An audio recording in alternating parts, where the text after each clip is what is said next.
she failed to protect one of her own. That could give us as fans a real chill because McGonagall's strength is legendary, so seeing her shaken makes the moment unforgettable. The movie showed it quickly, but imagine framing it like a mystery thriller where every hallway feels dangerous, every whisper in the corridors feels like a clue.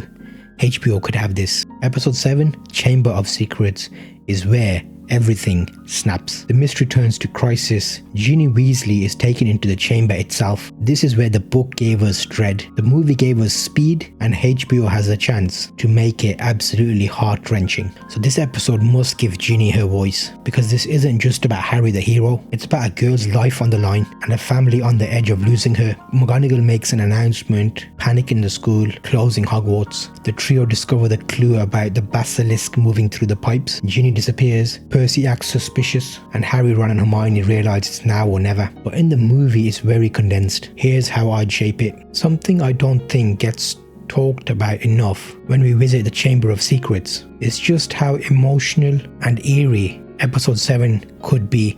Let's start with the tone. The book builds on this slow dread, attacks, the fear spreading through Hogwarts, the writing on the wall. Her skeleton will lie in the chamber forever. The movie showed it quickly, but imagine framing it like a mystery thriller where every hallway feels dangerous, every whisper in the corridors feels like a clue.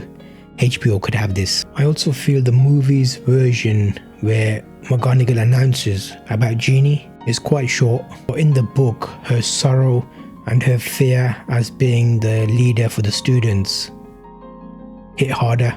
HBO could slow this scene down, letting us feel the weight of McGonagall as the head of the house for having a child go missing, how she realises she failed to protect one of her own. That could give us as fans a real chill because McGonagall's strength is legendary, so seeing her shaken makes the moment unforgettable. Another layer that HBO could explore is the school's atmosphere. By this point in the books, students are terrified, classes are empty, ghosts and portraits whisper warnings, and even the teachers are stretched thin.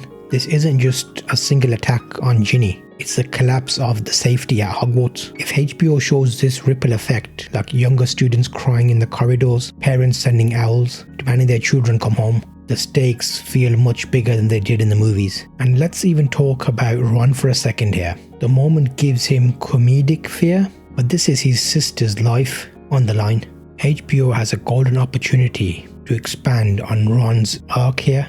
Imagine scenes where he's pacing the Gryffindor common room, snapping at anyone who speaks ill of Ginny, or trying to deliberately stay brave for Harry when inside he's breaking down. And I think a lot more people will connect more with this, because it's like the bigger brother looking after his sister and connecting with that vulnerability, because it makes Ron more than comic relief. It makes him human. The other piece I'd love for HBO to explore is the weight on Harry. At this point, the entire school suspects him. He's seen as the heir of Slytherin by many. He's plagued by the voice no one else can hear, and now Ginny's life is at risk. That pressure would be crushing. Has a perfect chance to show Harry not as a confident hero, but as a 12-year-old shrouding in possible fear. And here's my HBO vision shot.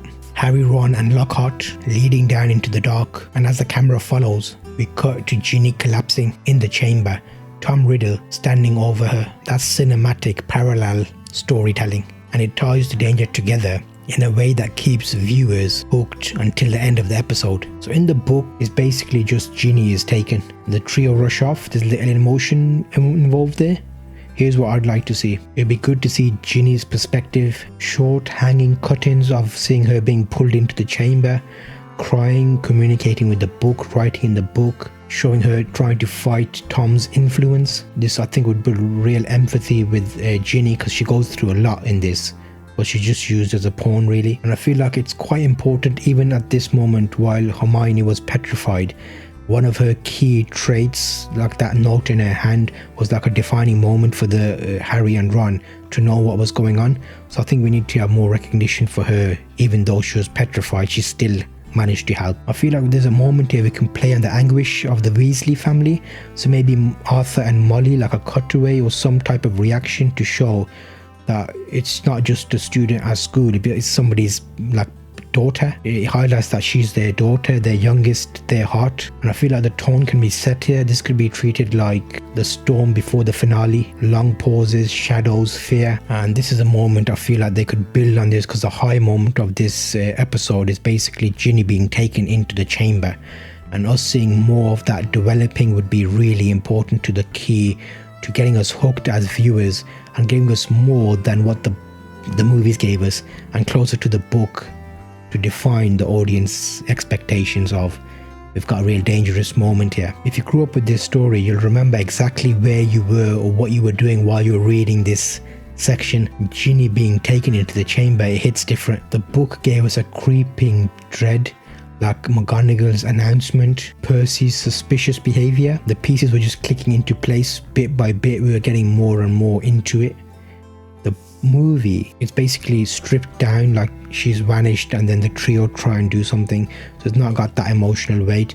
And I feel like that nostalgic moment of us understanding that someone's been taken, it's like someone's lost. That can be really tough to continue with the HBO series, so they need to do this justice. And I feel like the nostalgia punch here is about the fear and the heartbreak. Fans remember the shock of Ginny's disappearance, and like HBO can make this one of the defining cliffhangers of the episode. So I think that HBO can really play on this. They could show slow pans of the area, like the big giant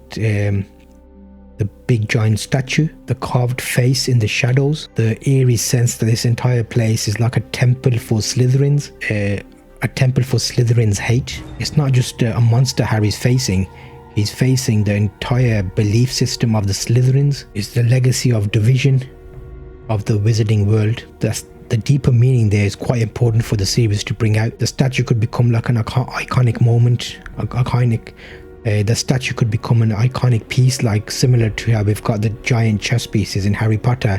We know where we are. We see those. We know where we are in the book or the movie. We want the same feel for when we see this statue that, okay, we're in the Chamber of Secrets. And that's episode 7, the build up to the final descent. For me, this episode only works if Ginny is treated as more than just a background victim. What do you think? Share your comments down in the comment section, or you can let me know on X at Wondatell. If you're catching up on these and this is the first episode you've seen, thank you for joining me here. This is one of many episodes I'm making, which is basically episode by episode, season by season, what I think should be in HBO's Harry Potter series, the new one. I've got a link in the description to the playlist, or you can watch the binge cut version of this where I've got a full season 1 back to back of all the episodes. This is Wondatell. Do you ever wonder? Let me tell. Definitely hit the like button if you're liking what I'm doing. It gives me a signal that you're enjoying this, and I'll make more of them. I'll see you in the next episode on screen here.